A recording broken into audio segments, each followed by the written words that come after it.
Today's topic is continental drift theory, conventional current theory, and seafloor spreading. Very easy, Amma. The positions of the continents and oceans today we see in the map. అంటే ఈ రోజు చూసే మన మ్యాప్లో చూసే positions కాంటినెంట్స్కి వాటి యొక్క ఓషన్స్కి అంటే current map. This is the current world we're seeing. ఈ మ్యాప్ ఒకప్పుడు పాస్ట్లో ఇలా లేదు. ఈ మ్యాప్ పాస్ట్లో ఇలా లేదు. ఇలా చేంజ్ అవ్వడానికి గల కారణం ఏంటి? ఇలా ఉండేది 250 మిలియన్స్ ఆఫ్ ఇయర్స్ ఎగోలో ఇలా ఉండేది, పాస్ట్లో ఇలా చేంజ్ అవ్వడానికి గల కారణాలేంటి? అండ్ ఇదే మళ్ళీ ఇది పర్మనెంట్ పొజిషన్ కాదు. ఇది ఇక్కడి నుంచి ఇలా వచ్చినప్పుడు దీంట్లో కూడా చాలా చేంజెస్ ఉంటాయి కదా.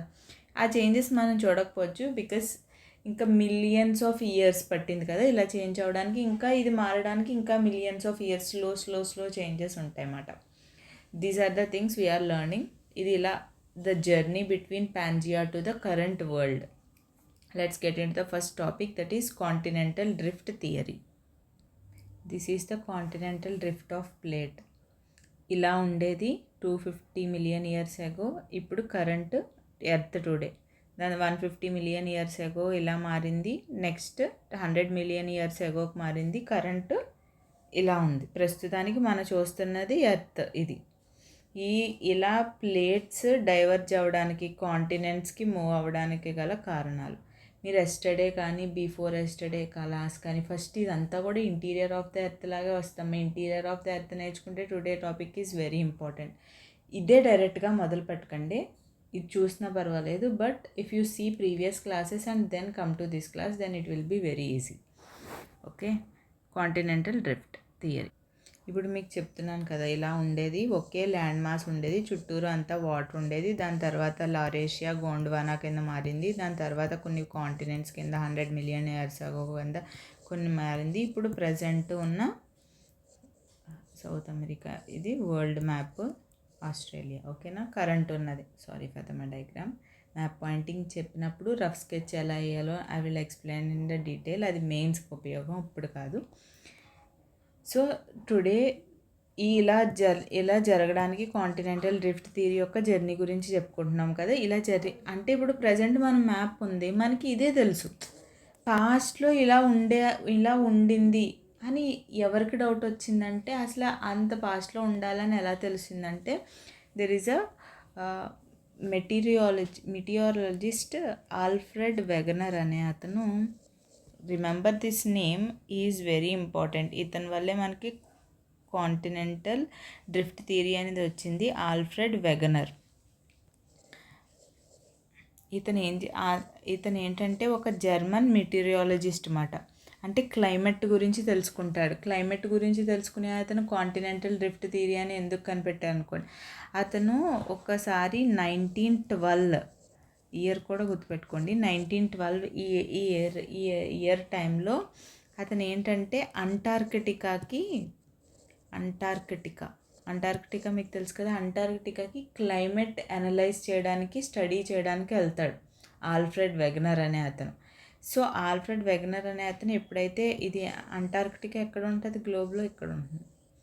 అక్కడికి సన్ రాదు, దెర్ ఈజ్ నో సన్, అంతా మంచు ఉంటుంది. సన్ రాదు, అంతా ఐస్తో ఉంటుంది. అండ్ లైట్ కూడా రాదు. It is impossible for the life. Research చేసేటప్పుడు ఇప్పుడు ఎవరన్నా, it is impossible for the life to live. అక్కడ ఏదైనా జీవి బతకడం కష్టం. ఇతను ఈ క్లైమేట్ యొక్క స్టడీ చేయడానికి అక్కడికి వెళ్ళినప్పుడు హీ ఫౌండ్స్ ఫజిల్స్. ఈ యానిమల్ యొక్క ఫజిల్స్ అంటే స్కెలిటన్స్. చనిపోయిన తర్వాత, వాళ్ళు తెలుగులో ఏమంటారు నాకు తెలీదు, చనిపోయిన తర్వాత అవి ఉంటాయి కదా, ఎముకలు అవన్నీ ఉంటాయి కదా, ఆ ఫజిల్స్ దొరికాయి అతనికి అక్కడ, మెటీరియాలజిస్ట్కి, ఆల్ఫ్రెడ్ వెగనర్కి. అప్పుడు ఆల్ఫ్రెడ్ వెగనర్ ఇక్కడ లైఫ్ అనేది ఇంపాసిబుల్ కానీ ఇక్కడ నాకు ఫజిల్స్ దొరికినాయి. అంటే ఒకప్పుడు ఇక్కడ ఉండేవి, ప్రాణులు జీవించేవి, రైట్? ఏంటవి ఇక్కడ ఎందుకు ఉన్నాయి ఒకప్పుడు? అంటే ఇక్కడ క్లైమేట్ వేరు. అంటే ఇక్కడ ఉండే క్లైమేట్ వేరు అంటే ఇక్కడ సడన్గా మారదు కదా క్లైమేట్. అంటే ఇక్కడ ఉండే అంటార్కిటికా పాస్ట్లో ఇక్కడ లేదు. ఇప్పుడు ఇక్కడికి వచ్చింది. ఈ ఫజిల్స్ ఉండే యానిమల్స్ ఎప్పుడైతే ఉన్నాయో అప్పుడు దాని ప్లేస్ ఇక్కడ లేదని అప్పుడు ఫస్ట్ అతనికి ఆలోచన వచ్చిందన్నమాట. కాంటినెంట్స్ అనేవి మూవ్ అవుతున్నాయి, కంటిన్యూస్గా ఒకే ప్లేస్లో లేవు. Continents are moving. Then he gave the theory continental drift theory.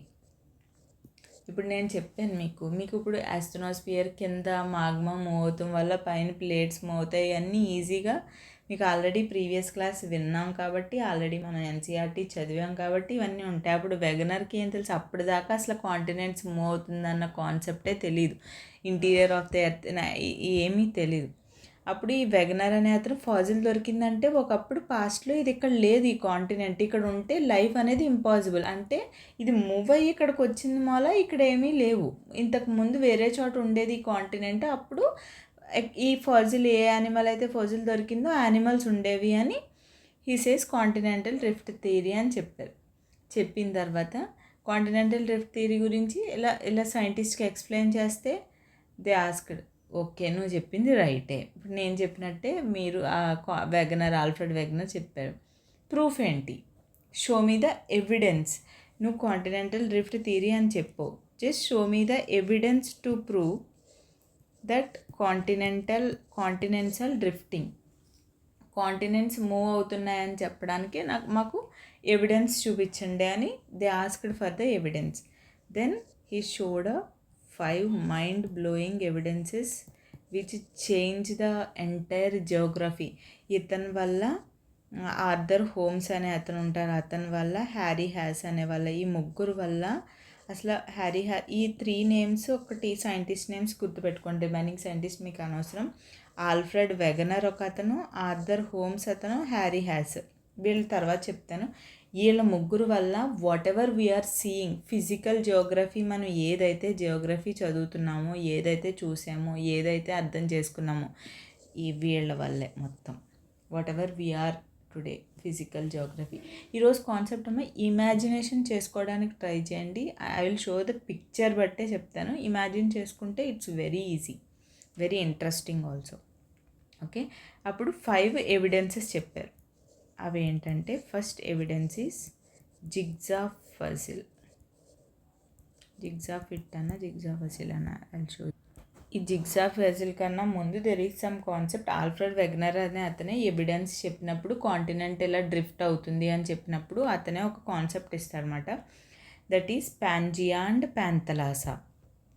200 millions years ago అతను ఏమని చెప్పాడంటే అసలు ఏది కూడా విడివిడిగా లేదు, ఓన్లీ ఒక కాంటినెంటల్ మాస్ ఉందంతే, ఏది అన్నీ అతికే ఉంటాయి, only 1 continental mass is present. అది అంతా ఎర్త్ భూమి కాంటినెంట్ అంతా కూడా ఒకే ప్లేస్లో ఉంది, కాంటినెంటల్ క్రస్ట్ అంతా ఒకే చోట ఉంది. That is called as Pangaea. Pangaea అనేది అతను జర్మన్ కాబట్టి జర్మన్లో single massive super continent, it is a Pangaea. ఆ పాంజియా అనేది సూపర్ మాసివ్ గ్లోబల్ ఓషన్ కింద చుట్టూరు ఉండేది. పాంజియా అనేది it is a super continent, అంతా ల్యాండ్.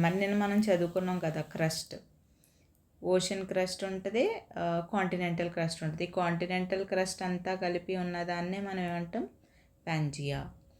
అండ్ ఈ పాంజియా అంతా surrounded by the large massive global ocean which is called as Panthalassa. Pangaea అంటే only the continent, that super continent అనమాట, ఏమీ ముక్కలు అవ్వకుండా ఓన్లీ సూపర్ కాంటినెంట్ పాంజియా. దాని చుట్టూ పెద్ద మాసివ్ ఓషన్ ఉంది, దట్ ఈస్ ప్యాంథలాసా ఉంది.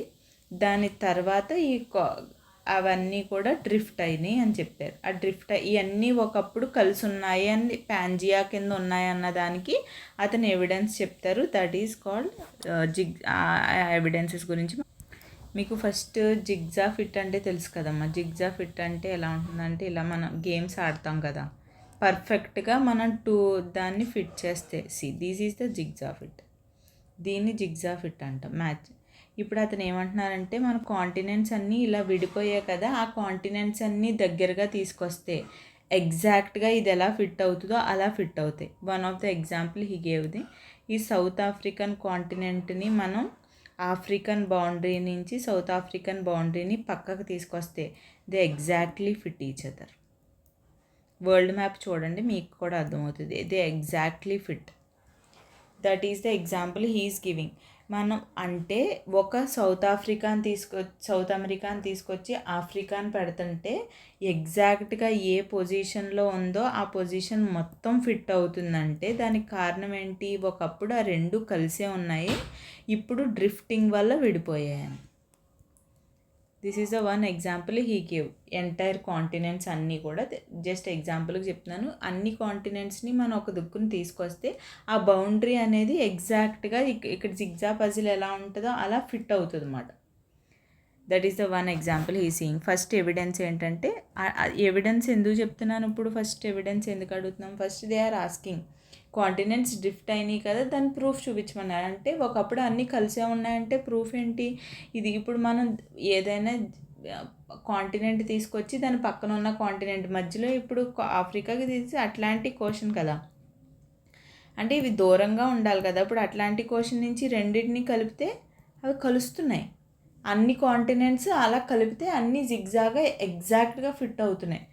దట్ మీన్స్ ఈ సేయింగ్ ఎగ్జాక్ట్గా ఫిట్ అవుతున్నాయి అంటే దాని అర్థం ఏంటంటే ఇట్ ఈజ్ ఒక్కసారే ఉన్నాయి, దాని తర్వాత అది విడినాయి అని. ఓకేనా?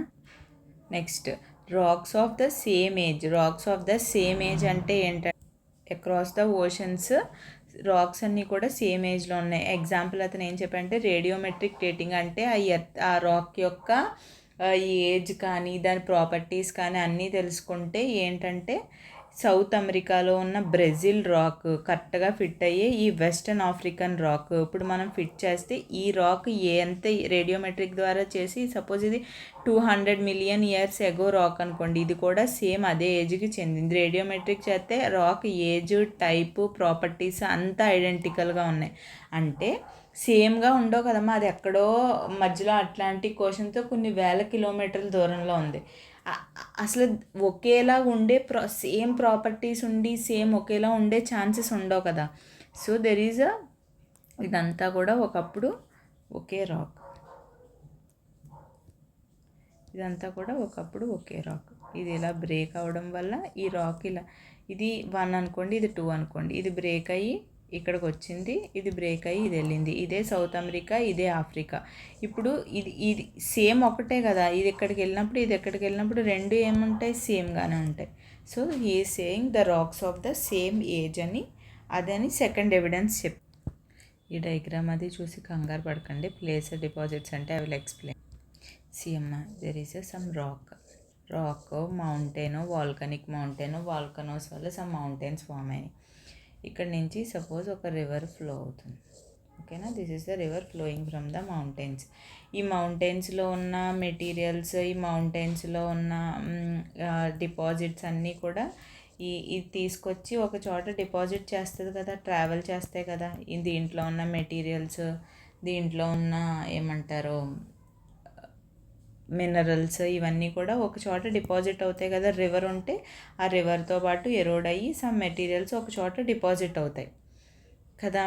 ఇప్పుడు సైంటిస్ట్ ఎక్స్పెరిమెంట్ చేసినప్పుడు అతను ఏమంటున్నారంటే గానా కోస్ట్లో అంటే సౌత్ అమెరికాలో ఉన్న what we call this is Africa. ఈ ఆఫ్రికా కాంటినెంట్ ఉంది కదా, ఈ ఆఫ్రికా కాంటినెంట్లో ఉన్న గానా అనే ఏరియా ఉంటుంది కదా, ఈ గానా కోస్ట్లో కొన్ని ఏమంటున్నారంటే గోల్డ్ డిపాజిట్స్ దొరికాయి. గోల్డ్ డిపాజిట్స్ ఉంటాయి గానా కోస్ట్లో, గోల్డ్ డిపాజిట్స్ ఉన్నాయి. ఈ గోల్డ్ డిపాజిట్స్ ఉన్నాయి కదా, ఈ గోల్డ్ డిపాజిట్స్కి సోర్స్ ఎక్కడుంది? బ్రెజిల్ రాక్లో ఉంది. ఇక్కడ సౌత్ అమెరికా ఉంటే సౌత్ అమెరికాలో యొక్క బ్రెజిల్ రాక్ సోర్స్. అంటే ఇది పైన ఎగ్జాంపుల్ చూడండి, ఇది సోర్స్ అవుతుంది, ఇదేంటి డెస్టినేషన్ అవుతుంది. ఈ సోర్స్ నుంచే కదా రివర్ ద్వారానో దేని ద్వారానో వచ్చి ఇక్కడ డిపాజిట్ అయినాయి. ఇప్పుడు సోర్స్ ఇక్కడ ఉంది అంటే ఈ సోర్స్ యొక్క డిపాజిట్స్ ఇక్కడ దొరుకుతున్నాయి మీకు. అంటే ఒకప్పుడు ఇంత దూరం ట్రావెల్ చేయవు కదా మధ్యలో అట్లాంటిక్ ఓషన్ కింద వేల కిలోమీటర్లు. అంటే సోర్స్ రాక్ ఇక్కడ ఉంది బ్రెజిల్లో, దాని డిపాజిట్స్ మనకి గానాలో దొరికాయి. అంటే దాని అర్థం ఏంటంటే ఒకప్పుడు ఈ రెండు కూడా కలిసే ఉన్నాయి. That is nothing but a pleasure deposit.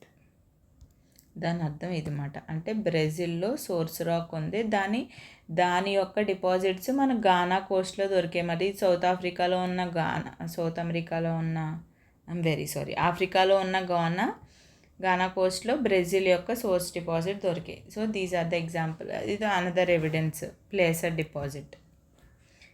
Distribution of puzzles మాట. ఫజిల్స్ అంటే ఎముకలు, ఇవన్నీ పాత యానిమల్స్ యొక్క ఎముకలు ఇవన్నీ కూడా ఈ డిస్ట్రిబ్యూషన్ అయినాయి. అంటే I will show another picture, then you will see. These are the some examples of the fossils that are actually found.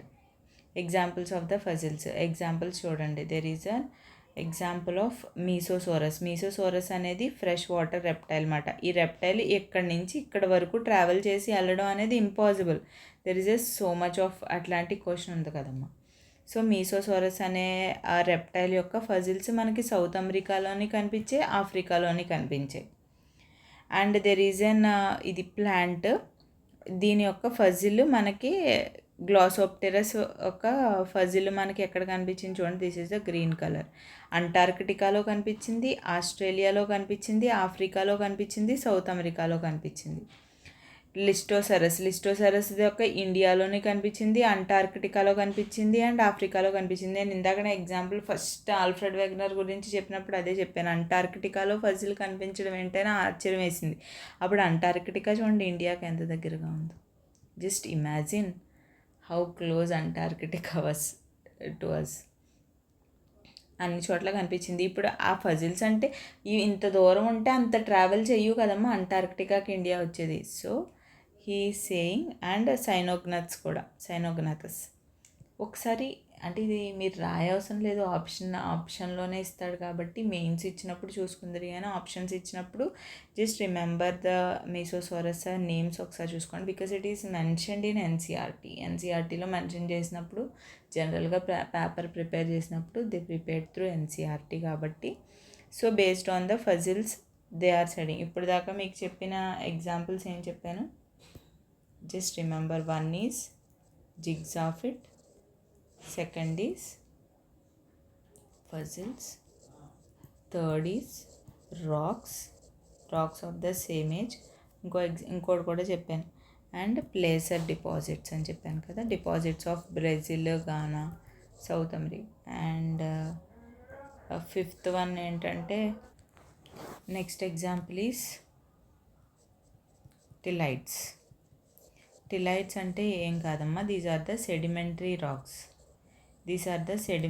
Racks of glaciers వల్ల, మంచు పర్వతాల వల్ల, గ్లేషియర్స్ వల్ల ఫామ్ అయిన సెడిమెంటరీ రాక్స్ని టిలైట్స్ అంటాం. ఇవి ఎలా ఎవిడెన్స్ మేడం అంటే, ఇప్పుడు జనరల్గా మనం సపోజ్ సెడిమెంటరీ రాక్స్ చూస్తూ ఉంటాం. అంటే రివర్స్ వల్ల ఫామ్ అయిన సెడిమెంటరీ రాక్స్ చూస్తూ ఉంటాం. ఇక్కడ మౌంటైన్ ఉంటుంది, దీని డిపాజిట్స్ తీసుకొచ్చి ఇక్కడ ప్లేన్ చేసి ఇక్కడ డిపాజిట్ అవుతూ ఉంటుంది, అక్కడ ఒక రాక్ ఫామ్ అవుతూ ఉంటుంది. ఓకేనా. ఆ రాక్ కాకుండా ఈ టిలైట్స్ అంటే ఏంటంటే గ్లేషియర్స్ వల్ల ఫామ్ అయింది.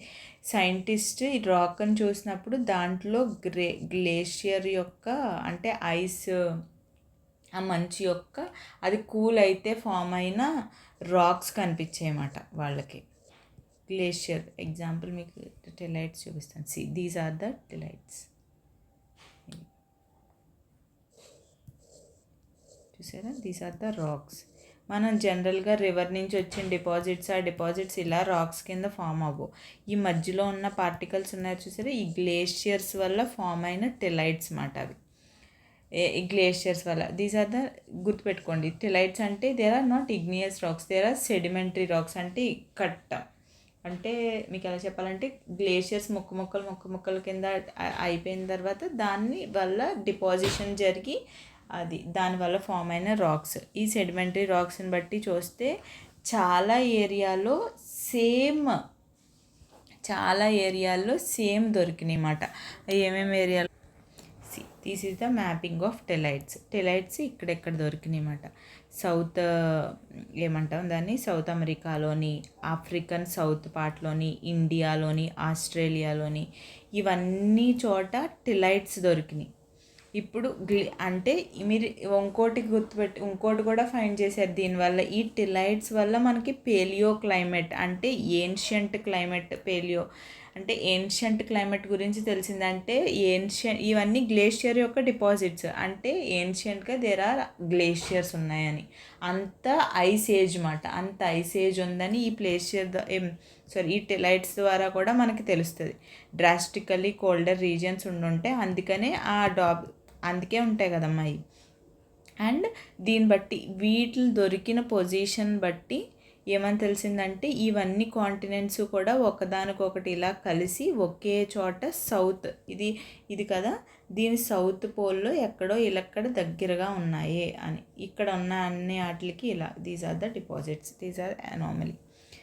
రిమెంబర్ గ్లేషియర్ టెలైట్స్ ఎక్కడ దొరికే, South America, Africa, India and Australia, ఈ ప్లేసుల్లో అన్నీ కలిపి దొరికినాయన్నమాట. అంటే ఇప్పుడు మనం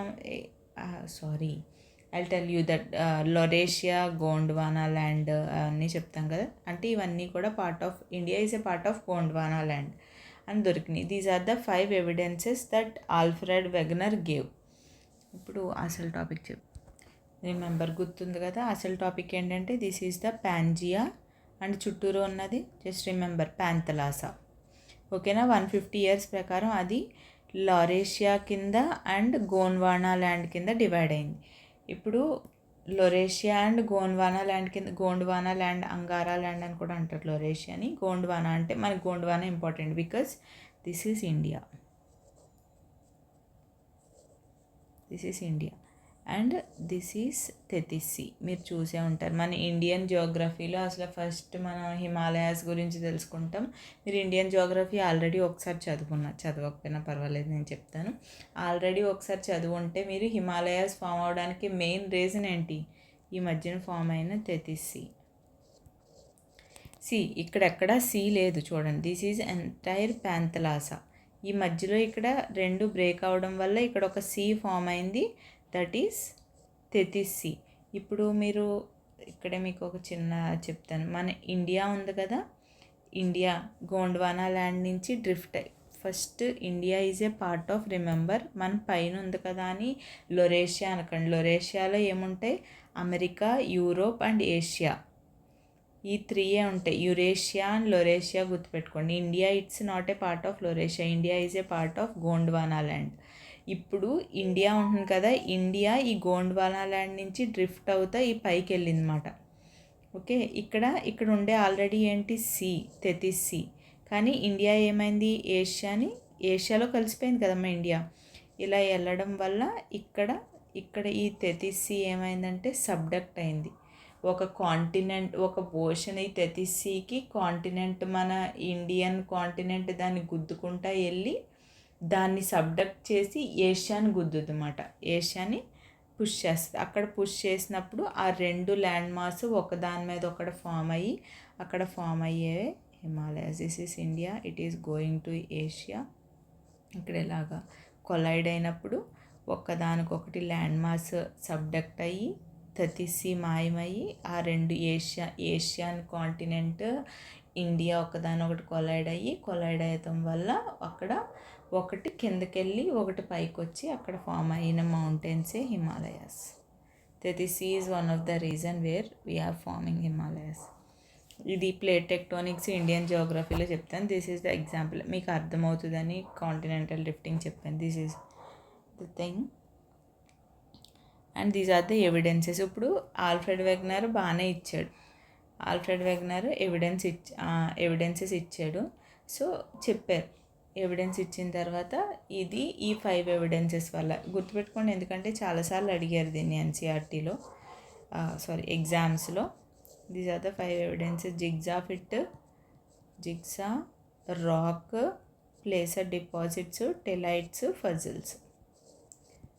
ఓకేనా, these are the evidences which Alfred Wegener gave. ఇప్పుడు ఆల్ఫ్రెడ్ వెగనర్ ఎవిడెన్స్ ఇచ్చాడు, ఓకే, అందరూ ఫోన్లే కరెక్టే, కాంటినెంటల్ డ్రిఫ్ట్ థియరీ అనేది కరెక్టే, నువ్వు చెప్పిందంతా కరెక్టే. ఎందుకు మూవ్ అయ్యాయి, ఎలా మూవ్ అయ్యాయి? అసలు ఇక్కడ ఉన్న కాంటినెంట్ ఇంత పెద్ద ల్యాండ్ మాస్ కదా, ఇంత పెద్ద కాంటినెంట్ ప్లేటు, నువ్వేమంటున్నావు పైకి వెళ్ళిపోయింది, కిందకి వెళ్ళిపోయింది, పక్కకి వెళ్ళిపోయింది అని అంటున్నావు. అసలు మూవ్ ఎందుకు అయ్యాయి? ఇలా మూవ్ అయ్యాయి అని రీజన్స్ ఎవిడెన్స్ చూపించావు. ఎందుకు మూవ్ అయ్యాయి, దేనివల్ల మూవ్ అయ్యాయి అని ఆల్ఫ్రెడ్ వెగనర్ని క్వశ్చన్ చేస్తారన్నమాట. అప్పుడు ఆల్ఫ్రెడ్ వెగనర్ ఆ క్వశ్చన్కి సంబంధించి స్టడీ చేసి 2 థియరీస్ ఇస్తాడు. One is pole fleeing theory, one theory, and the second theory is tidal force theory. Tidal force pole fleeing వల్ల. పోల్ అంటే ఏంటి, north pole south pole. Fleeing అంటే ఏంటి, ఎగరడం, రైట్, అంటే ఫ్లీయింగ్ అలా గుర్తుపెట్టుకోండి. అతను ఏం చెప్పాడంటే పైన పోల్స్ ఉంటాయి కదా, నార్త్ పోల్ సౌత్ పోల్, అవి ఈ మధ్యలో ఉన్న పెద్ద కాంటినెంట్ ఉంది కదా, ఫస్ట్ ఏమి లేదు కదా, వాట్ ఈస్ దిస్ కాల్డ్, ప్యాంజియా. ఈ ప్యాంజియాని ఈ పోల్స్ ఏం చేసినాయి అంటే అట్రాక్ట్ చేసుకున్నాయి. ఇక్కడ ఒక ఫోర్స్ ఉంది, ఈ పోల్స్ యొక్క ఫోర్స్ అది దాన్ని అట్రాక్ట్ చేసుకుంది. నార్త్ పోల్ వైపు గట్టిగా లాగితే ఇక్కడ ఇరిగిపోయి నార్త్ వైపు వెళ్ళిపోయింది, దాన్నే లొరేషియా. సౌత్ పోల్ లాగితే సౌత్ వైపు వెళ్ళిపోయింది, దాన్నే గోండ్వానా. ఆ పోల్ ఫ్లీయింగ్ ఫోర్స్ వల్ల అలా జరిగింది.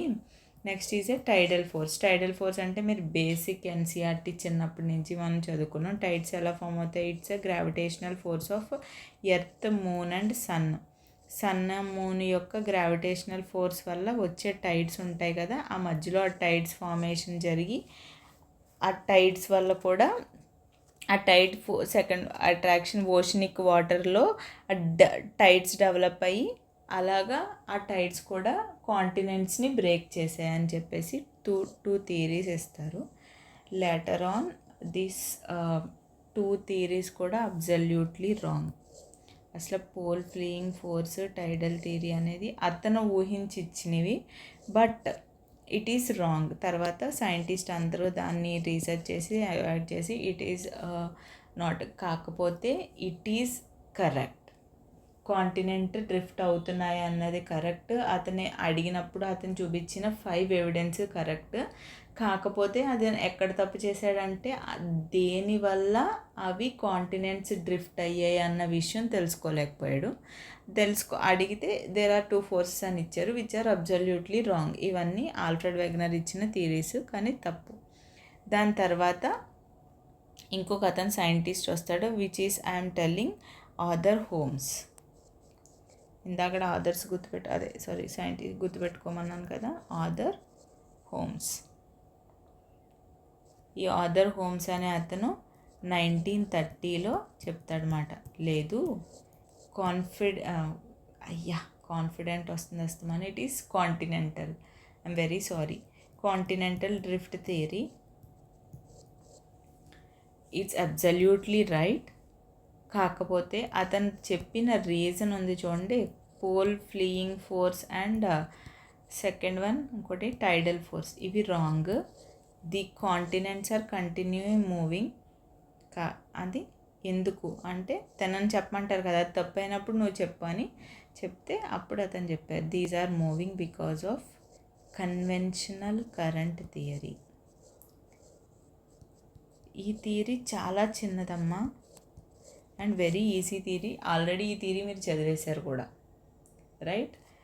యాస్ట్రోస్ఫియర్ దగ్గరకు వచ్చేస్తాం మళ్ళీ. First interior of the earth దగ్గర నుంచి నేర్చుకున్నాం కదా. యాస్ట్రోస్ఫియర్లో there is a weak layer which is moving, that is magma. ఆ మూవింగ్ అయింది పైన క్రస్ట్ని విడదీస్తుంది, ఆ క్రస్ట్ని విడదీయడం వల్ల కాంటినెంట్స్ డ్రిఫ్ట్ అవుతాయి.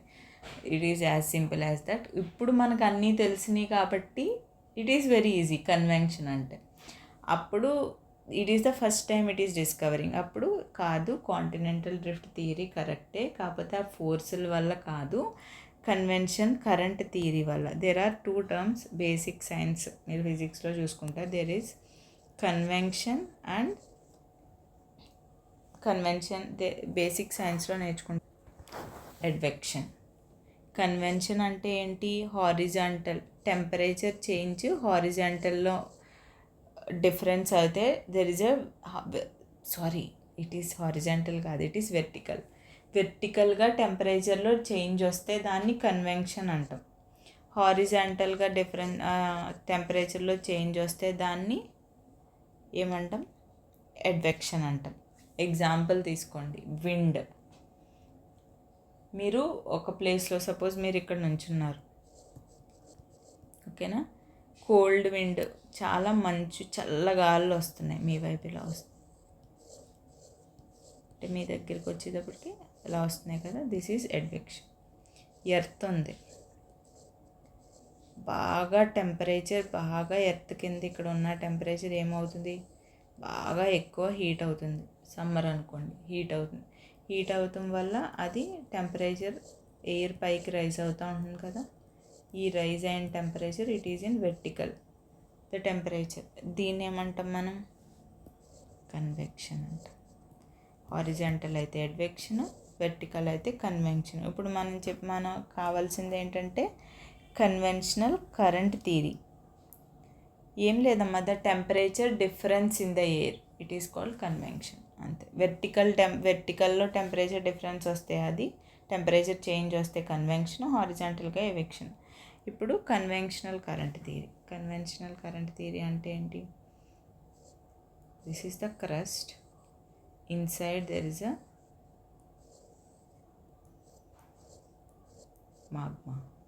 ఇప్పుడు ఆస్ట్రోస్ఫియర్లో ఏమవుతుంది, ఈ మాగ్మా ఉంటుంది కదా, ఇది కాన్స్టెంట్గా ఇక్కడ ఉన్న రేడియో యాక్టివ్, నేను ఫస్ట్ క్లాస్లో చెప్పినప్పుడు ఐ ఎక్స్ప్లెయిన్ వెరీ క్లియర్లీ, ఇక్కడ ఉన్న రేడియో యాక్టివ్ మెటీరియల్ వల్ల, రేడియో యాక్టివ్ మెటీరియల్స్కి ఉన్న అదేంటి క్వాలిటీ ఏంటి, దానంతటా అదే టెంపరేచర్ని రిలీజ్ చేస్తాయి. Very good. దానికే కొంచెం రేడియో యాక్టివ్, అప్పుడు బాగా హీట్ అవ్వడం వల్ల ఇక్కడ ఏమవుతుందంటే టెంపరేచర్ రైజ్ అవుతుంది. ఎప్పుడైతే టెంపరేచర్ రైజ్ అయ్యి ఇక్కడ ఉన్న ఇవి ఉంటాయి కదా, మాగ్మా అంతా పైకి ఫ్లో అవుతూ ఉంటుంది. ఎప్పుడైతే ఫ్లో అవుతూ ఉంటుందో ఆ ఫ్లో అయింది క్రస్ట్ని తాకి మళ్ళీ బ్యాక్ తీసుకుంటుంది. క్రస్ట్ని తాకి బ్యాక్ తీసుకుని మళ్ళీ ఎప్పుడైతే ఇది ఫ్లో అయింది కదమ్మా, అక్కడ అంతే ఉంటుంది మాగ్మా, కొత్త మాగ్మా ఏమీ యాడ్ అవ్వట్లేదు కదా, ఇది ఫ్లో అయ్యి ఇలా బయటకు వస్తుంది, ఇటు పక్కకు వస్తుంది, ఇక్కడ ఒక గ్యాప్ క్రియేట్ అవుతుంది. ఏదైతే ఇక్కడ పడిందో ఆ గ్యాప్ మళ్ళీ వెనక్కి రివర్స్ అవుతుంది. అప్పుడు అలాగా ఒక సెల్లా ఫామ్ అవుతుంది. కాబట్టి దీన్ని ఏమంటాం అంటే కరెంట్ అంటాం, రైట్. ఇప్పుడు వెర్టికల్గా టెంపరేచర్ చేంజ్ అవుతా మాగ్మా ఇలా ఫామ్ అవుతుంది. This is nothing but the conventional current theory. ఈ కన్వెన్షనల్ కరెంట్ థియరీ వల్ల ఏమవుతుందంటే ఇక్కడ ఇలా ఉంది, దీన్ని ఇలా తీసుకెళ్తుంది, పైన క్రస్ట్ ఉంది. వెంటనే కాకపోయినా ఎన్నిసార్లు దీన్ని ఇలా ఇలా ఇలా ఇలా ఇలా మూవ్ అవడం వల్ల ఇక్కడ బ్రేక్ వచ్చి ఇదొక కాంటినెంట్ కింద విడిపోయి ఇదొక కాంటినెంట్ కింద ఇట్ ఈస్ బ్రేకింగ్. ఇప్పుడు this is happening in the conventional current theory. This is the example of conventional current theory. This is the earth crust which we are talking. There is a magma, thermal heating difference వల్ల, అంటే radio active materials ఉండడం వల్ల, కంటిన్యూస్గా heat అవ్వడం వల్ల ఇది ఇటు move అవుతుంది, ఇది ఇటు మూవ్ అవుతుంది, కరెంట్ కింద ఫామ్ అవుతుంది. దానివల్ల ఎర్త్ క్రస్ట్ బ్రేక్ అయ్యి ఇవేమవుతున్నాయి, డ్రిఫ్ట్ అవుతున్నాయి continents. This is also example of conventional currents. Very important ఇది conventional current. See, this is the conventional current. It reaches the crust and it collides with the crust and again comes back and makes a cell. ఈ సెల్ని మనం ఏమంటాం అంటే current అంటాం. ఆస్ట్రోస్ఫియర్లో ఈ process జరుగుతూ ఉంటుంది. Magma, ఈ ఓషనిక్ రిడ్జ్, సబ్డక్షన్ జోన్, ఇది ఈ ప్రస్తుతానికి ఇది గుర్తుపెట్టుకోండి చాలు ఈ ప్రాసెస్. నెక్స్ట్ సీ ఫ్లోర్ స్ప్రెడ్డింగ్లో I will explain conventional current, అది theory very nicely.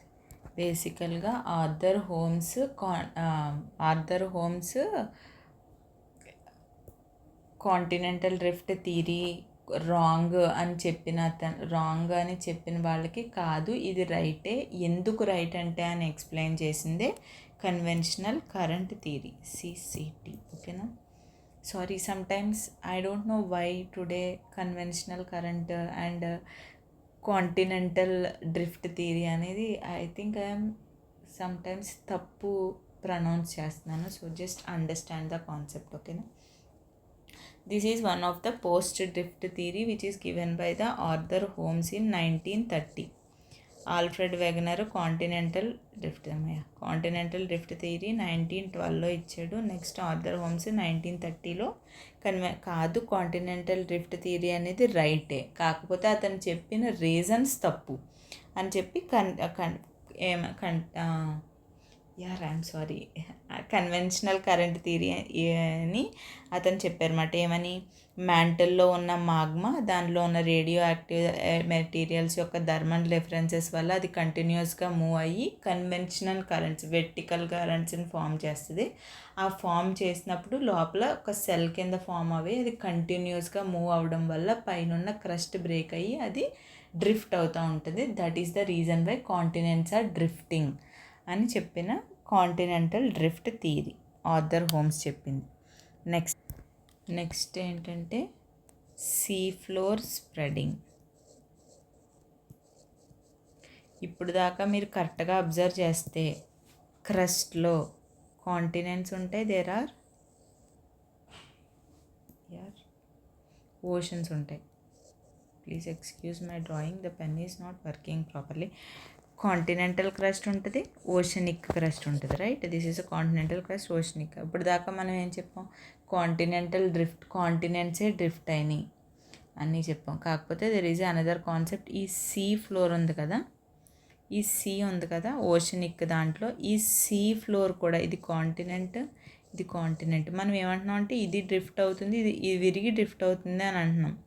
There is this theory called, ఇది విరిగి డ్రిఫ్ట్ అవ్వడం కాదు, సీ ఫ్లోర్ ఉంటుంది కదా, ఈ సీ ఫ్లోర్ కూడా స్ప్రెడ్ అవుతుంది.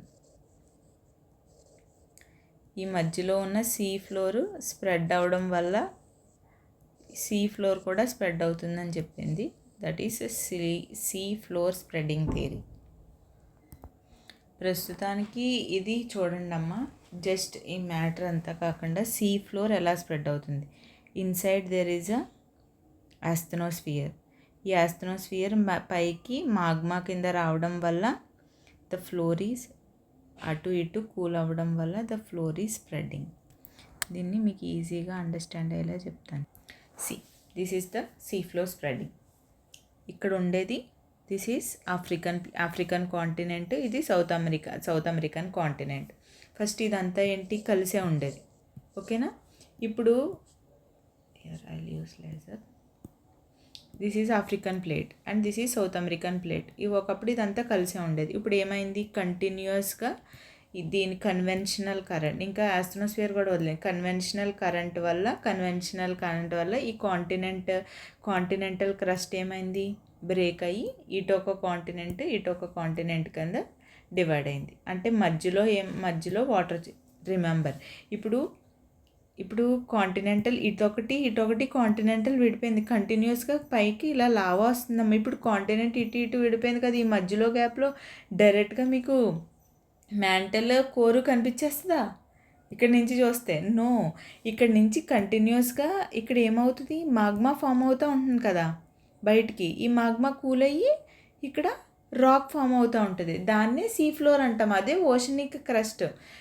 మీకు ఇప్పుడు అర్థమైందా? ఇప్పుడు ఇలా వచ్చేసింది కాబట్టి ఇక్కడ పెద్ద గుంట కనిపించి ఆ గుంటలోంచి మీరు కోర్ చూసేద్దాం అనుకుంటారేమో, అలా కాదు. ఎప్పుడైతే కాంటినెంట్ ఫామ్ అయిందో, ఎప్పుడైతే ఇటో కాంటినెంట్ కింద బ్రేక్ అయింది, ఇక్కడ నుంచి కంటిన్యూస్గా ఏమొస్తుంది, మాగ్మా వస్తుంది, లావా వస్తుంది. ఈ లావా అంతా ఏమవుతుంది, కూల్ అయ్యి రాక్ ఫామ్ అవుతుంది. ఈ రాక్ ఏమవుతుంది, ఇప్పుడు ఈ రాక్ కింద ఫామ్ అవుతుంది కదా, ఈ రాక్ ఫామ్ ఉన్నప్పుడు అక్కడ కొంచెం గుంట కింద ఏర్పడింది కదా, చుట్టుపక్కల ఉన్న వాటర్ వచ్చి దాంట్లో వేస్తుంది, అలా ఫామ్ అయిందే అట్లాంటిక్ ఓషన్. ఇవన్నీ కూడా ఓకేనా.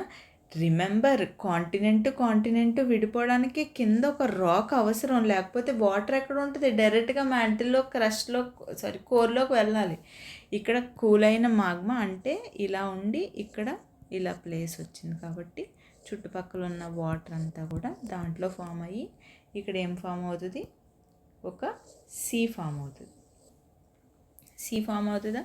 సీ ఫామ్ అయినప్పుడు ఇక్కడ ఏమవుతుంది, ఇక్కడ ఒక రిడ్జ్ ఫామ్ అవుతుంది. ఎలా, ఇప్పుడు కంటిన్యూస్గా మాగ్మా ఇక్కడ వస్తుందమ్మా, ఇలా ఫ్లో అవుతా ఉంది.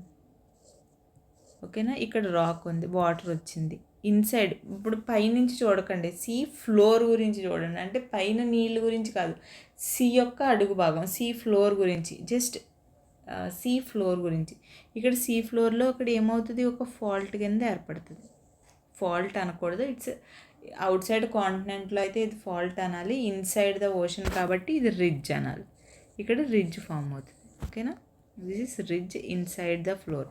ఈ రిడ్జ్ ఏమవుతుందంటే మళ్ళీ కంటిన్యూస్గా అక్కడ ఎరప్షన్ జరుగుతూ ఉంటుంది కదా, ఈ ఫ్లోర్ ఇలా పక్కకి వెళ్తూ ఉంటుంది, మళ్ళీ ఇక్కడ ఇంకో రాక్ ఫామ్ అవుతుంది, మళ్ళీ ఇంకోటి, మళ్ళీ ఇంకోటి, మళ్ళీ ఇంకోటి, అలా.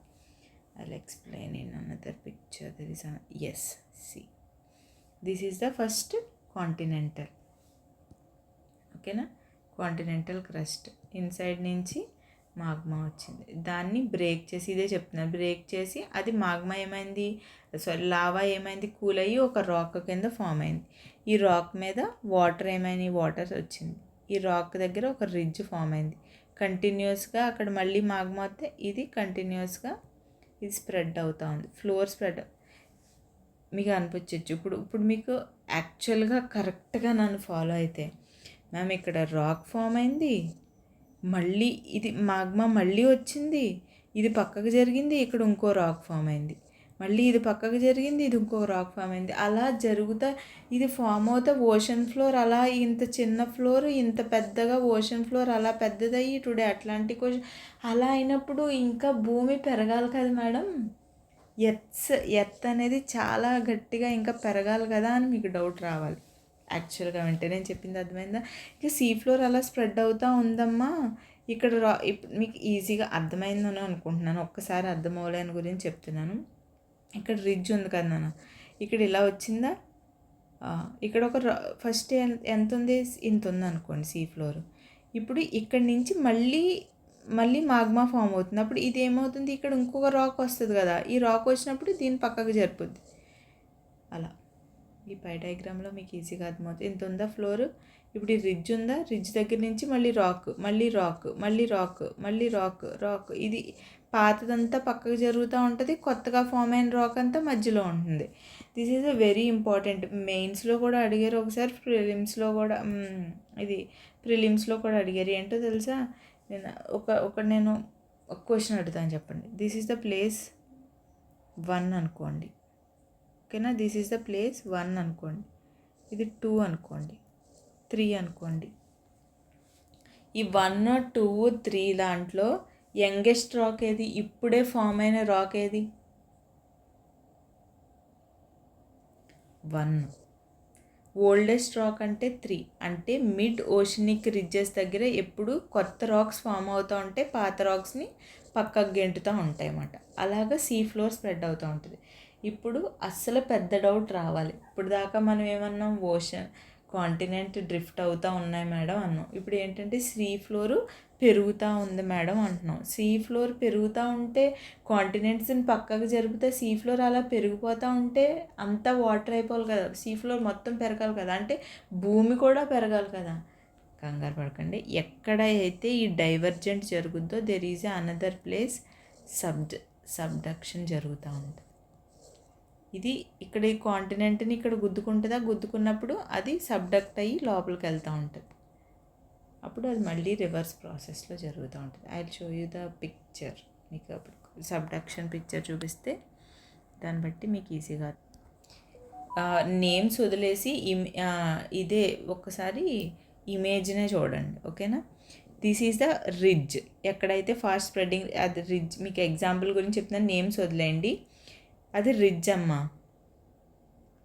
ఆ రిడ్జ్ నుంచి ఓషన్ ఫ్లోర్ స్ప్రెడ్ అవుతూ ఉంటుంది. స్ప్రెడ్ అయినప్పుడు అది మళ్ళీ కాంటినెంటల్, ఇక్కడ కాంటినెంట్ అక్కడ ఆఫ్రికన్ కాంటినెంట్ చూపించాను కదా, ఆ కాంటినెంట్ దగ్గర ఇక్కడ అది ఏమవుతుంది, మళ్ళీ కొలైడ్ అయ్యి ఇన్సైడ్ యాస్థనోస్ఫియర్లోకి వెళ్ళిపోతుంది. చూడండి, అది ఏంటి, ఓషనిక్ రాక్.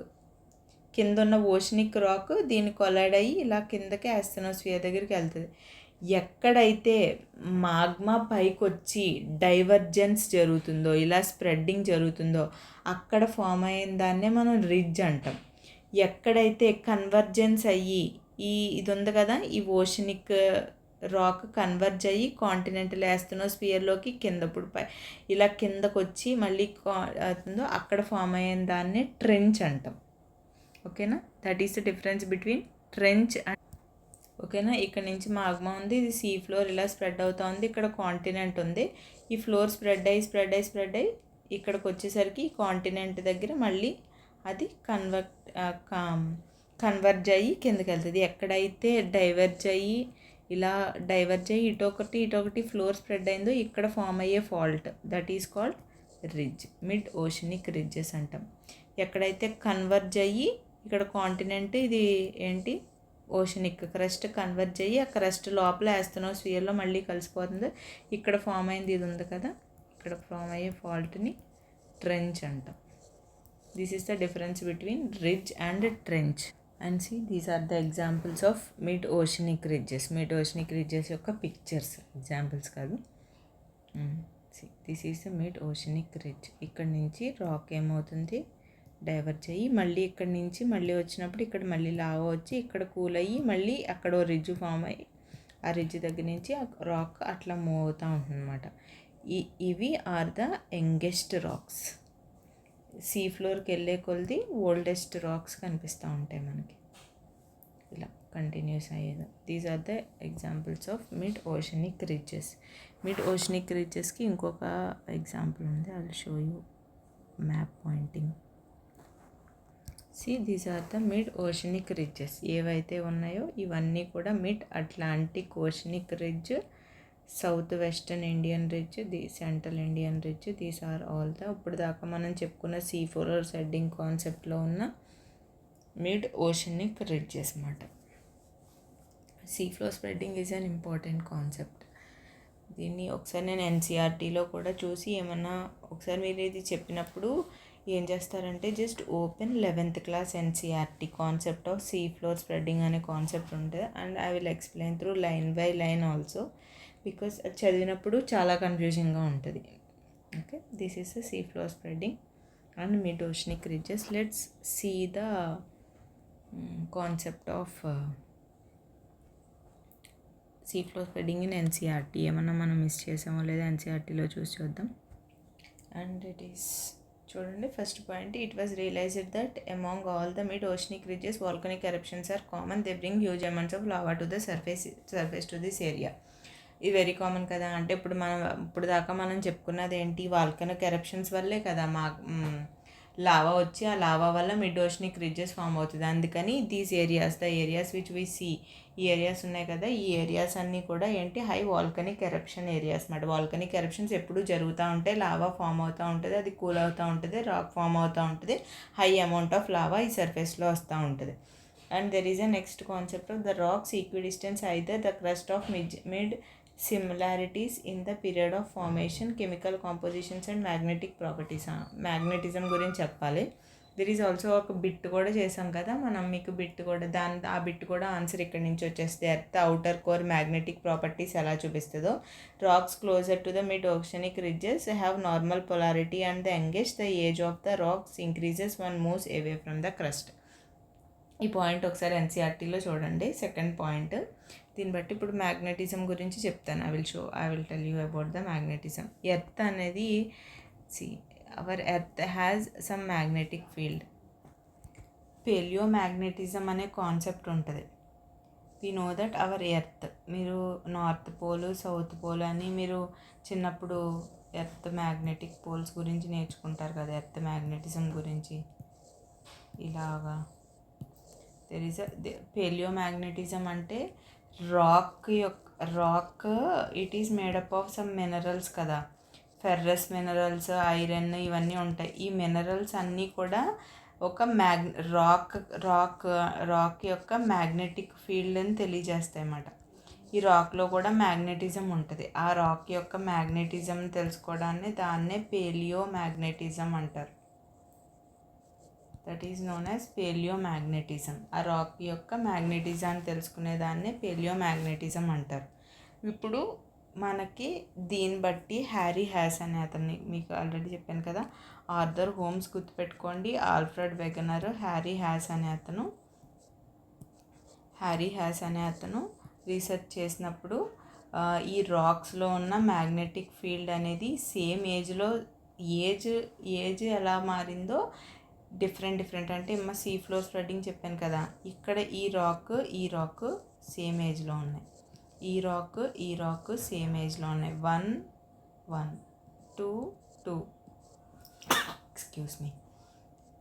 3 3 ఇవన్నీ కూడా సేమ్ ఏజ్లో ఉన్నాయి.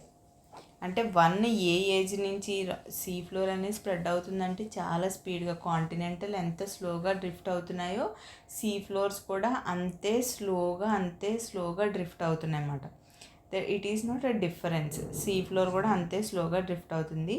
ఇప్పుడు సెకండ్ రాక్ ఏజ్ సేమ్ ఉంటుంది, ఎందుకంటే ఒకే టైంలో ఫామ్ అయినాయి కాబట్టి. ఈ థర్డ్ రాక్ ఏజ్ ఒకేలా ఉంటుంది. అతను ఆ ఏజ్తో పాటు there is one another property he said that age of ఈ ఇంక్రీజెస్. ఇక్కడ ఇలా వెళ్ళేటప్పుడు ఇది మీకు చెప్పాను కదా, ఏజ్ ఇంక్రీజ్ అవుతుంది. It is the youngest rock, దీని తర్వాత ఓల్డెస్ట్, దీని తర్వాత ఓల్డెస్ట్. ఇక్కడెక్కడో సబ్డక్ట్ అవుతుంది. సబ్డక్ట్ అయిన ప్లేస్ని మనం ఏమంటాం? ట్రెంచ్. Very good. ఇక్కడ దీన్ని మనం రిడ్జ్ అంటాం. This is the basic concept. ఇప్పుడు ఏంటంటే మీరు ఓషనిక్ రిడ్జెస్ హ్యావ్ పొలారిటీ చూస్తారన్నమాట. పొలారిటీ అంటే నథింగ్ బట్ రాక్ యొక్క magnetism. The age of rock increases. ఇప్పుడు కెమికల్ కాంపోజిషన్, మ్యాగ్నెటిక్ ప్రాపర్టీస్ కూడా సేమ్గా ఉన్నాయి. ఇప్పుడు ఎర్త్స్కి మ్యాగ్నెటిక్ ఫీల్డ్ ఉంటుంది కదమ్మా. ఇప్పుడు ఎర్త్స్ మ్యాగ్నెటిక్ ఫీల్డ్ చేంజ్ అవుతూ ఉంటుంది. ఇప్పుడు నేను మీకు ఏం చెప్పాను? సపోజ్ అవుటర్ కోర్ గురించి తెలుసుకోవాలనుకున్నాం కదా. Inner core it is made up of solid, outer core అనేది లిక్విడ్ ఉంటుంది కదా. ఈ సాలిడ్ పార్టికల్స్ ఉంటాయి కదా, ఈ సాలిడ్ని చుట్టూరు ఉన్న అయాన్స్ ఉంటాయి కదా, ఈ అయాన్స్ కరెంట్లా యాక్ట్ చేయడం వల్ల ఎర్త్ అనేది మ్యాగ్నెటిక్ ప్రాపర్టీని, దీనికి మీకు ఎగ్జాంపుల్ మీకు అర్థమయ్యేలా చెప్తాను. ఒక ఐరన్ రాడ్ ఉంది, టేక్ 1 ఐరన్ రాడ్, ఓకేనా. ఈ ఐరన్ రాడ్కి మనం దీనికి కరెంట్ అప్లై చేసాం అనుకోండి, దీని చుట్టూరు కరెంట్ అప్లై చేసాం అనుకోండి, it's act as a magnet. Same అలాగే ఇది ఐరన్ రాడ్ అనుకోండి, ఇది సాలిడ్, దీని చుట్టూరు కూడా మనకి ఏంటి అయాన్స్ తిరుగుతున్నాయి. ఏంటి? Radio active materials. ఈ అయాన్స్ అన్నీ లిక్విడ్ ఫామ్లో తిరుగుతున్నాయి. ఇది తిరగడం వల్ల ఎర్త్కి ఏంటంటే మ్యాగ్నెటిక్ ఫీల్డ్ వస్తుంది అన్నమాట. This is the thing I wrote in the notes. నేను నోట్స్లో రాసిన ఎగ్జాంపుల్ చెప్తున్నాను. ఎర్త్కి మ్యాగ్నెటిక్ ఫీల్డ్ వస్తుంది. అలాగా ఈ మ్యాగ్నెటిక్ ఫీల్డ్ అనేది ఇప్పుడు నేను ఎగ్జాంపుల్ చేశారు కదా, అవుటర్ కోర్ వల్ల వస్తూ ఉంటుందని. నిన్న బిట్ చాలామంది ఎవరో డౌట్ అడగలేదు, కానీ బిట్ రాదనుకుని నేను ప్రీవియస్ క్లాస్లో డిస్కస్ చేయలేని బిట్ ఒకటి వచ్చింది, దట్ ఈస్ మ్యాగ్నెటిజం. అది ఇక్కడ క్లియర్ అయింది. ఇప్పుడు కాన్సెప్ట్కి రండి. హ్యారీ హాసన్ అతను ఏం చెప్పాడంటే, ఏజ్ సీ ఫ్లోర్ స్ప్రెడ్ అయ్యేటప్పటికి ఏజ్ ఎలా ఉందో అలాగే దెర్ ఈజ్ అ పొలారిటీ కూడా సేమ్గా ఉంది. అంటే ఈ రాక్ యొక్క మ్యాగ్నెటిక్ పొలారిటీ సేమ్గా ఉంది. ఈ రెండు సేమ్గా ఉంది. ఇప్పుడు మీరు ఒక కాన్సెప్ట్ అర్థం చేసుకోండి. There is a concept of sea floor spreading చెప్పుకున్నాం కదా. ఇది ఒకే టైంలో జరగలేదమ్మా, కొన్ని వేల కోట్ల లక్షల ఇయర్స్ ఎగో నుంచి జరుగుతుంది కదా. అంటే ఇది ఎంత టైం జరుగుతుంది, ఎంత టైం పడుతుంది దీన్ని జరగడానికి? ఇలా జరగడానికి కొన్ని లక్షలు. అంటే ఆ టైంలో ఎర్త్స్ మ్యాగ్నెటిక్ ఫీల్డ్ ఎలా ఎలైన్ ఉందో ఈ రాక్ యొక్క మ్యాగ్నెటిక్ ఫీల్డ్ కూడా అలాగే ఎలైన్ ఉందన్నమాట. అది మనం పొలారిటీ అంటాం. ఎప్పుడో గుర్తుపెట్టుకోండి, లావా కంటిన్యూస్గా ఫామ్ అవుతూ ఉంటుందమ్మా. ఎగ్జాంపుల్ తీసుకోండి, ఇప్పుడు లావా కరెంట్ ఇప్పుడే ప్రజెంట్ ఈ సీ ఫ్లోర్ స్ప్రెడ్డింగ్ దగ్గర ఒక లావా ఫామ్ అయింది, లావా బయటకు వచ్చింది. ఈ లావా కూల్ అయ్యి రాక్ కింద ఫామ్ అయింది, ఇట్ ఈస్ రాక్ అయింది. ఇప్పుడు కరెంట్ మన ఎర్త్ మ్యాగ్నెటిక్ ఫీల్డ్ ఎలా ఎలైన్ అయి ఉందో ఈ లావా యొక్క కూల్ అయిన రాక్ మ్యాగ్నెటిక్ ఫీల్డ్ కూడా అలాగే ఎలైన్ అయి ఉంటుంది. ఓకేనా? Just remember the polarity, the magnetic alignment of the rock, magnetism, it is same as the magnetic alignment of the earth. అప్పుడు ఈ హ్యారీ హ్యాస్ అనే అతను just technical terms, just remember this, Harry has అనే అతను చెప్తున్నాను అనమాట. Polarity కూడా సేమ్గా ఉంది. అంటే ఈ టైంలో ఇది జియోగ్రఫీ ఆప్షనల్ చదివిన వాళ్ళకి it is a very big concept. Earth's magnetic field ఎలాగ త్రూఅవుట్ ద ఇయర్స్ ఎలా చేంజ్ అయింది, మ్యాగ్నెటిక్ అలైన్మెంట్ ఎలా ఉంది, ఎర్త్స్ మ్యాగ్నెటిక్ వల్ల there is a concept of solar flares, ఇవన్నీ కూడా అంత డీటెయిల్ అవసరం లేదు. But it is the concept like earth's magnetic field polarity సేమ్గా ఉంటుందన్నమాట. ఈ రాక్ అంటే ఈ రాక్స్ని బట్టి ఆ టైంలో ఆ ఎర్త్ ఆ మ్యాగ్నెటిక్ ఫీల్డ్ అలైన్మెంట్ అలా ఉంది. అంటే ఆ మ్యాగ్నెటిక్ అలైన్మెంట్ ఉండడం వల్ల ఆ టైంలో over the period of time ఇది మ్యాగ్నెటిజం, ఎర్త్స్ మ్యాగ్నెటిజం గురించి. ఓకేనా. పేలియో మ్యాగ్నెటిక్ స్టడీస్ అంటే మీరు దీన్ని పొలారిటీ అంటే అర్థం చేసుకోండి. అండ్ దెర్ ఈజ్ అనదర్ మీరు టెస్ట్ సిరీస్ రాస్తూ ఉంటారు కదా, ప్రీవియస్ ఇయర్ క్వశ్చన్స్ ఆల్రెడీ ఇచ్చే ఉంటారు నాకు తెలియదు, కానీ ఎవ్రీ టెస్ట్ సిరీస్లో ఫేమస్ ఇది ఎన్సీఆర్టీలో oceanic crust rocks are younger than continental rocks. Oceanic crust rocks are younger than continental rock. ఇప్పుడు మీకు కాన్సెప్ట్ అర్థమైంది. సీ ఫ్లోర్ ఏది యంగర్, ఓషనిక్ క్రస్ట్ యంగా, కాంటినెంటల్ క్రస్ట్ యంగా? Obviously oceanic crust. ఎందుకు? This is the continental crust. ఈ continental crust ఎప్పుడో ఉంది, ఇది బ్రేక్ అయిన తర్వాత ఈ క్రస్ట్ బ్రేక్ అవ్వకపోతే ఓషనిక్ క్రస్ట్ మీకు ఫామ్ అవ్వలేదు కదా. ఈ క్రస్ట్ బ్రేక్ అయింది, ఈ బ్రేక్ అవ్వడం వల్ల ఇక్కడ ఒక ఓషనిక్ క్రస్ట్ ఫామ్ అయింది. ఓషనిక్ క్రస్ట్ ఫామ్ అవ్వడం వల్ల ఇక్కడ ఓషన్స్ ఫామ్ అయింది. This is very examples. మీకు ఒకసారి కాన్సెప్ట్ క్లియర్ అయితే ఇదంతా మీరు పట్టవసరం లేదు. Oceanic crusts are much younger than the continental crust. Age of oceanic rocks are oceanic age of rocks in the oceanic crust are nowhere more than 200 million years old. Continental crust యొక్క racks 3200 million years ago అయితే ఈ oceanic crust అనేది 2 అంటే ఎంత oceanic crust చూడండి ఎంత difference ఉందో దీనికి. 200 మిలియన్ ఇయర్స్ కన్నా ముందు పెద్ద ఓషనిక్ క్రస్టే లేదు, ఈ ఓషనిక్ కాంటినెంటల్ క్రస్ట్. అందుకని ఇది చెప్తున్నా. This is the sediments on the ocean floor are unexpectedly thin. Okay, the sediments on the ocean floor. ఈ ఓషన్ ఫ్లోర్ యొక్క సెడిమెంట్స్ ఏంటంటే when compare to the continental floor ఇవి థిన్గా ఉంటాయి. ఎందుకంటే ocean floors were continental floor గురించి మనం చెప్పుకున్నాం. ఎందుకంటే రీసెంట్గా ఫామ్ అయినాయి కాబట్టి 200 మిలియన్ ఆల్రెడీ ఫామ్ అయ్యి ఉన్నాయి కాబట్టి ఈ థిన్గా ఉంటాయి. అండ్ ఎన్సీఆర్టీ చూస్తూ ఉండండి. And there is a 5th point. The deep trenches have deep-seated earthquake occurs while the mid-oceanic ridges the quake focusing on shallow depths. ఇప్పుడు డీప్ ట్రెంచెస్ గురించి చెప్తాను కదా. నిన్న ఎర్త్క్వేక్ కాన్సెప్ట్ చెప్పుకున్నప్పుడు మనం చెప్పుకున్నాం ఇక్కడ మాగ్మా ఫామ్ అయింది, ఈజీగా బయటకు వస్తుంది. రిడ్జ్ కదా, ఫాల్ట్ ఏర్పడింది, ఈజీగా ఇలా బయటకు వస్తుంది. ఇలా ఇక్కడ బయటికి ఇలా వచ్చినప్పుడు ఇక్కడ మనకి ఎర్త్క్వేక్ ఫామ్ అవుతుంది. నేను చెప్పుకున్నా ఎక్కడైతే ఫాల్ట్ ఉంటుందో అక్కడ ఎర్త్క్వేక్ ఫామ్ అవుతుందని చెప్పుకున్నాం కదా. ఈ రిడ్జ్ ఈజ్ నథింగ్ బట్ ఓషన్లో ఉన్న ఫాల్ట్ ఇక్కడ వచ్చింది. ఇక్కడ ఎర్త్క్వేక్స్ అన్నీ షాలోగా ఉంటాయి. షాలో ఎర్త్క్వేక్స్ అంటే తక్కువ లోతుతో ఉంటాయి. ఈ ట్రెంచ్ దగ్గర ఎర్త్క్వేక్ ఇప్పుడు ఇది ఉంది కదా, ఇది సబ్డక్ట్ అవుతుంది కదా ఒక చోట. ఇది కాంటినెంట్ అనుకోండి, ఇక్కడ సబ్డక్ట్ అవుతుంది. అంటే ఇమాజిన్ ఒక బిల్డింగ్ ఉందమ్మా, ఆ బిల్డింగ్ని సునామీలాగా ఒక వాటర్ స్పీడ్గా వచ్చి ఆ బిల్డింగ్ కిందకి గోడ దగ్గర నుంచి కిందకు వచ్చింది అనుకోండి. అసలు బిల్డింగ్ ఎంత స్పీడ్గా కదులుతుంది అంతే. ఇప్పుడు ఒక వాటర్ ఉంది, ఆ వాటర్ మధ్యలో కెనాల్ తవ్వాం, అది బయటికి ఈజీగా వస్తుంది కదా. అందుకని ఇక్కడ షాలో ఇక్కడ ఇది సబ్డక్ట్ అయినప్పుడు ఇమాజిన్ ఒక్కసారి షేక్ అవుతుంది అన్నమాట. అప్పుడు ఇక్కడ జరిగే ఎర్త్క్వేక్స్ ఏంటంటే చాలా డీప్ డెప్త్లో ఎర్త్క్వేక్స్ జరుగుతాయి అని చెప్తున్నాడు దాంట్లో. ద డీప్ ట్రెంచెస్ హ్యాస్ ఇక్కడ ఎర్త్క్వేక్స్ బేసిక్ కాన్సెప్ట్. మీకు కాన్సెప్ట్ అర్థమైతే ఇది వెరీ ఈజీ. ఇక్కడ ఎర్త్క్వేక్స్ చాలా తక్కువ షాలోలో ఉంటాయి, ఇక్కడ ఎర్త్క్వేక్స్ అన్నీ చాలా డీప్గా ఉంటాయి. తర్వాత sea floor spreading Harry Hess అయిపోతుంది. Paleoclimate Alfred Wegener continental, Arthur Holmes conventional, C4 Harry has.